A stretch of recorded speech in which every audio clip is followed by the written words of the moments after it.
Egaa har'aa waa'ee viidiyoo dhimma Qananii fi Andu'aalamii wal qabatee sooshaal miidiyaa kanarra oliif gadi namoonni naannessaa jiran irraan waa dubbachuu dhufe. Egaa erga taateen kun ta'eenas Andu'aalam irratti wanta adda addaa dubbachuu fi ragaa viidiyoo fi suuraa qabna jedhanii sooshaal miidiyaa kana yeroo dhiphatu mul'achaa tureera. Amma immoo viidiyoo gamoo keessaa alaalarraa waraabame wayii baasanii akkaataa Qananiin itti ajjeefamtee warri kaan immoo Andu'aalam yeroo Qananii reebaa ture viidiyoo mul'isu ragaa qabna jedhanii yeroo oli gadi oofan ni mul'ata. Egaa viidiyoo sanaan isarra fidee dhufeera. Viidiyoon sun dhuguma Andu'aalamiif Qananiidha moo nama biraati kan jedhu gadi fageenyaan dhimma viidiyoo sanaa kan isinii ibsu ta'a. Isin immoo hanga dhumaatti nu waliin turaan affeerraa keenyaa. Namoonni immoo yuutuubii kanaaf haaraa taatan sabiskiraayib godhaa. Akkasuma viidiyoon kun namoota baay'ee bira akka ga'uudhaaf laayik gochuu hin dagatinaa. Yaada keessan immoo koomentii jalatti nuu qoodaa isiniin jenna. Qophii kana waliin turtii gaarii qabaadha. Moodel Qananii Addunyaa iddoo biraa dhabnee torbee lama tareetu jira. Haa ta'uuti garuu ammallee akkaataan du'a ishiitii namoota baay'eetti hiphoo deebii dhabe ta'eetu namoota baay'ee keessatti akkuma gaaffii uumetti jira. Egaa dhimmi moodel Qananii Addunyaatiin wal qabatee mana murtiitiin kan hordofamaa jiru yoo ta'u, haa ta'uuti garuu namoonni yookaan faallaa Oromoo ta'anii keessumaa warroonni ilaalcha nafxanyaa qaban immoo siyaasatti jijjiiruudhaan ganamaaf galgala suuraa fi viidiyoo garaa fiduudhaan yeroo isaan uummata keenya burjaajessan mul'achaa jira. Torbee lama guutuu dhimmuma Andu'aalam irraa ta'aniiti kan isaan haasa'aa oolanii. Kana jechuun immoo ergamni isaanii maal akka ta'e, kaayyoon isaanii maal akka ta'e namoota galuuf inuma gala ture. Haa ta'uuti garuu namoonni keenya mucaa bareedduu kana ambasaaddara aadaa Oromoo kan taate Qananii Addunyaa waan jaalatanii fi jarri sunis dhuguma jaalataniifit yookaan immoo du'uun Qananii Addunyaa isaan quuqeetu dubbachaa jira jedhanii namoonni tokko tokko isaan harkaa fuudhanii yeroo isaan sooshaal miidiyaa kanarratti aartistii Andu'aalam Gosaatti duulan ni mul'ata. Haa ta'uuti garuu dhugaa mucaa kanaa karaa dhugaa barbaaduun akkadha. Haa ta'uuti garuu alagaa jala deemanii alagaatu dhugaa Qananii barbaada jechuun immoo waan fafaati. Oromoon osoo jiru alagaan akkamiin gumaa Qananii barbaada waan biraadha. Haa ta'uuti garuu dhuguma immoo gumaa Qananii barbaaduudhaaf jarri kun kan jedhus keessa laallachuun baay'ee barbaachisaadha. Jarri diina keenya waan ta'aniif qaawwaa Oromoo gidduutti argan sana babal'isanii siyaasaaf itti fayyadamuudhaaf deemu waan ta'eef kana sirriitti xiyyeeffatanii qalbeeffatanii ilaaluun baay'uma barbaachisaadha.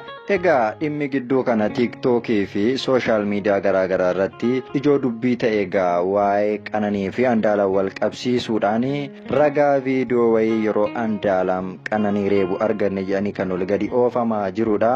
Dhugaa fakkeessuudhaaf egaa Qananiinis gamoo shanaffaarraa of darbitee duute waan jedhameef kunoo gamoo sana keessatti yeroo inni reebu viidiyoo dhoksaadhaan waraabame alaararraa arganne jedhanii yeroo isaan dubbatan ni mul'ata. Haa ta'uuti garuu Qananiinis gamoorra waan kufte jedhameef viidiyoo gamoo keessaa fidanii wal fakkeessuudhaaf yeroo isaan itti yaalan ni mul'ata. Haa ta'uuti garuu viidiyoon sun viidiyoo biyya keessaallee miti. Viidiyoon sun immoo waan nama ajaa'ibu viidiyoo namni nama rukutullee miti. Daansiidha kan isaan dannasaa jiranii.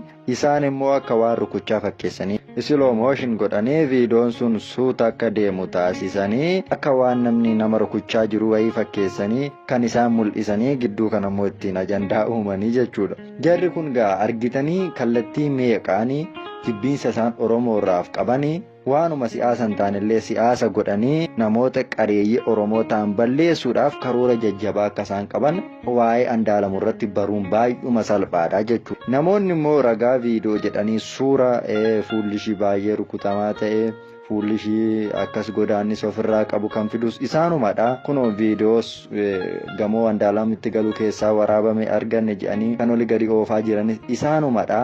Kana jechuun maalidha? Mucaa kana cabsuu barbaadu jechuudha. Akka nama dhuunfaa otoo hin taane akka sabaatti nama jabaa ta'e nama cimaa ta'e Oromoo dhabsiisuudhaaf halkanii guyyaa kan isaan dalagani malee dhugaa Qananii Addunyaa barbaaduuf akka hin taane ragaa sobaan isaan gidduu kana qindeessaa jiran immoo ifadha jechuudha. Ragaan kana caalu waan jiru natti hin fakkaatu nama hubatee ilaaluufi. Dubbii abashoonni oli gadooftu kanarratti waan na ajaa'ibee tokkotu jira. Erga yoomiitii firanuu ta'anii isaan erga yoomii gumaa keenya barbaaduu jalqaban. Qananii dhumarratti jalqaban moo maaltu jira duuba isaanii jennee sirriitti garagalchinee ilaaluun baay'ee barbaachisaadha. Sababiin isaa nafxanyaan silaa kaleessa Oromoo ajjeesuu barbaada. Har'as akkasuma seenaa darbe keessatti seenaa waggaa dheeraa waliin qabna. Seenaan nuti waliin qabnu immoo seenaa isaan Oromoo ajjeesuu qeessaarraa buqqisuu fi godaannisa hamaa waliin qabna waan ta'eef har'a akkamitti fira taane gumaa keenya nu barbaadu jenna akka Oromootti. Namoonni baay'een jala deemanii abaluun akkas jedhee sirrii jedhe kan jettanii fi yoom fira taane Oromoo meeqaan meeqatu ajjeefamaa ture miti ajjeefamaa jira. Takkaa waa'ee du'aatii Oromoo dubbatanii beeku.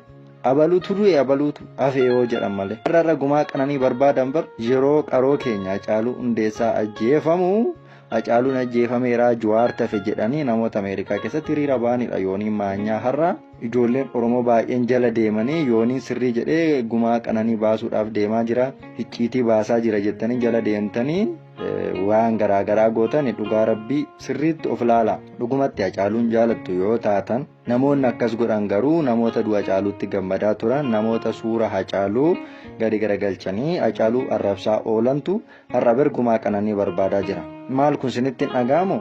Namni ekkoo namummaa yoo qabaate gaariidha bara. Isaan namummaa namaa qabaatanii osoo hin taane qaawwaa Oromoo keessatti argan fuudhanii babal'isanii Oromoof Oromoo wal nyaachisuudha. Sanaan booda immoo itti kolfuudha waa immoo gidduu nyaachuu waa gidduu fayyadamuuf. Isaan mucaa kichuu karaatti hafte kana dhugaashii barbaaduudhaaf miti amma isaan. Dhugumatti immoo namoonni dhugaashii barbaadan hin jiru. Garuu namoonni wanta adda addaa sooshaal miidiyaa irratti fidanii dubbatan kun warra dhugaa qananii barbaadaa jira miti. Ijoollee Oromoos haa ta'u sabni biraas dhugumatti duuti mucaa kanaa isaan gaddisiisee gumaa mucaa kanaa barbaadaa jiran inuma jiru.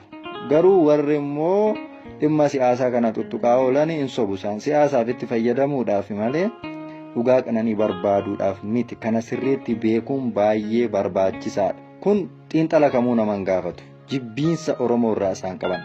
Mucaan kun waan dhageettii argateef reef ol babba'aa jiruuf borii akka Hacaaluu ta'uu danda'a jedhanii waan sodaataniif iyyadattuu yeroo inni sirba isaa darbeen laallaa hojjetu xaafootti marmaartii jedhee waa'ee Finfinnee irratti hojjetu sana Andaalam irratti duulaa turan.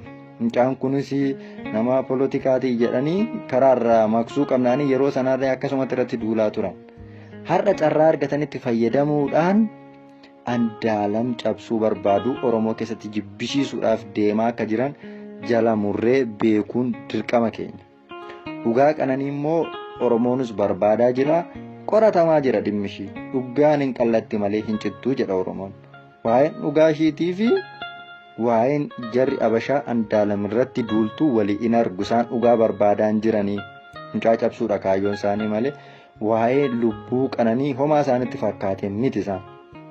Kaayyoon isaanii guddaan nama qaroo Oromoo ta'e jaamsuudhaaf warra deeman ta'uu isaanii kana yoo barre inni kaan salphaadha. Gumaa qananii karaa dhugaa ta'een barbaadna. Karaa haqa ta'een ni barbaadama. Namni martinuu Oromoon martinuu gumaashii gaafachaa jira gaafatamaatii jira. Yoom qorannoo nuun xumuramne yoom komiin ga'eetu eessaa fidan isaan ragaa kana sobam ragaa sobaa ol gadi baatanii deemanii uummata kana burjaajessuudhaaf wanti isaan deemaa jiran Oromoon fuuldura dhaabbatee harkatti fashaleessuu qaba. Malee harkaa fuudhamanii olii gadi oofamuun kun sirrii miti. Gadi fageenyaan dhaabbatanii ilaaluun baay'ee barbaachisaadha. Beellamni Andaalam guyyaa boriiti gaafa roobiiti. Tarii achirratti wanta jedhamu eeguu ni dandeenya. Beellama kanarratti waa baay'eetu eegamaa jira. Bu'aan qorannoo maalirra akka ga'e sana hordofnee wal biraan ni geenya. Qaama seeraarraa waan jiru akkasumas maatiin ishii ni jiru. Mucaan kun maatii nama qabudha. Namoota ciccimaa keessaa hiriyoota qabdi. Nama baay'eetu ishii jaalata. Mucaan kun baay'ee jaalatamtuudha. Ambasaaddara aadaa Oromoo turte. Dhugaan ishii waanuma akka laayyootti baduu miti. Karaa dhugaa ta'e dhugaan ishii barbaadamaa jira. Dirqama barnamni dhugaa qananii addunyaa barbaadu sooshaal miidiyaa kanarratti bahee wacuu hin qabaatu. Sooshaal miidiyaa mana murtii miti. Bakka gumaa qananiitti baasan yookaan immoo gumaa qananiif bakka murteen itti kennamu miti sooshaal miidiyaa. Bakka qaamni isaa ilaallatu mana murtii wajjin dhimmi ishii ilaalamaatii jira. Namoonnis kana hordofaatii jiru waan ta'eef qaamuma seeraarraa dhimma ishii kana hordofuun baay'ee barbaachisaadha. Egaa ayyaanni Oromtichaa gumaa mucaa kichuutti cittee kana dhuguma harki namaa keessa jira yoo ta'e waan gumaa ishii hin gatiin jenna. yoo namni gumaa namaa dhoksesii waaqni inni hundaa uume inni hundaa argu in arga waan ta'eef gumaan mucaa kana inuma ba'a. Namni nama jalaa dhoksee waa gochuu danda'a, lubbuus balleessuu danda'a. haa ta'uti garuu waaqa jalaa wanti dhokatu hin jiru waan ta'eef tarii halkan da'eeffatee qaamni wayii mucaa kanarratti miidhaa geessisuu ni danda'a. haa ta'uti garuu ragaan namaa yoo dhabame ragaan waaqa biraa hin dhabamu waan ta'eef kan waaqirraas eeguun baay'ee barbaachisaadha. Namoota hedduun shakkiin isaanii naagalaa. Biyya kana keessatti lubbuun namoota hedduu darbeera. Qaamni seeraa nan qoradha jedha malee qoratee dhugaa nama tokko as baasee hin beeku jedhanii shakkii isaanii ni dubbatu. haa ta'uti garuu kan qaama seeraa caalu waan hin jira waan ta'eef haa ta'uti immoo amanatti komiinis hin geenye waan ta'eef edda qorachaa jirra jedhanii yoo isaan achumaan callisan gaafsana ba'anii dubbachuun akkadha. Dhimmi kun reef torbee 2 guutaa. Dhimma qorannaa bal'aa barbaadu waan ta'eef dhimmi kun dhimma lubbuu namaa waan ta'eef ammanatti bu'aan qorannoos gadi ba'a jechuunis akkasitti waan dafee amma kanatti xumuramus natti hin fakkaatu. Ragaan mana yaalaas ni jira waan ta'eef akkasuma ragaa namootaas walitti ni sassaabama. Durammoo jarri kun walitti bu'iinsa qabu moo jaalalaan jiraachaa turammoo waan jedhu poolisiin qorannoo gadi fagoo ni gaggeessa waan ta'eef dhimmoonni akkasii kun gaafa qulqullaa'an gara uummataatti gadi ni baasu. Akkasumas immoo maatiidhaaf ifanii godhu jennee abdanna. Hangasitti immoo obsaan eeguun barbaachisaadha. Kanaaf yaa uummata keenyaa walaa qusannuu waanuma namni jedhe qofaaf gadi baanee jechuu haa dhiisnu. Wanti kun garamitti jennee dhugaasaa qulqulleessuudhaaf ayyaannuun jedhaa wal arrabsuun wal irratti duuluun aadaa keenya miti. Waan akkasii kana haa dhiisnu. Kanaaf numatu wal qaba waan ta'eef guma mucaa keenyaa waan inni baasaa. Andaalamis immoo harki keessaa qaba yoo ta'e karaa seeraas murtee ni fudhata. Akkasumas immoo Oromoon sirna gadaa qaba. Karaa sirna gadaatiin sirna gadaa keessatti sirna gumaatu jira. Karaa sirna gumaatiin gumaa mucayyoo kana kan baasu ni ta'a jechuudha. Yoo dhuguma harkisaa keessa jiraata ta'e kun kan qulqullaa'u ta'aati. Osoo sirna qabnu alagaan immoo dhufee dhimma keenya keessa galuun isarran jiraatu. Kanaaf karaa aadaa fi duudhaa Oromtichaatiin gumaa qananii barbaaduudha malee alagaa jala deemnee karaa alagaan nutti argisiisee yoo deemne karaa ittiin allayyaa wal buusnu malee karaa ittiin dhugaa walii barbaannu miti waan ta'eef kanarraa of qusachuun baay'ee barbaachisaadhaan isiniin jedha. Ani qophii kiyyarraa sumarratti goola buufan deema. Irra deebiin gaafadha. Namoonni yuutuubii kanaaf haaraa taatan sabiskiraayib gochuu hin dagatinaa. Viidiyoon kun namoota baay'ee bira akka ga'uudhaaf laayik godhaa. Yaada keessan koomentii jalatti nuuf qoodaa isiniin jenna. Waan waliin turtanii fi horaa bulaa deebanaa kabajamaa isiniin jenna. Gara fuulduraatti immoo waan haaraadhaan walitti deebinaa. Beellama Andu'aalem irrattis qophii dhiyeessinee dhufna. Horaa bulaa deebanaa.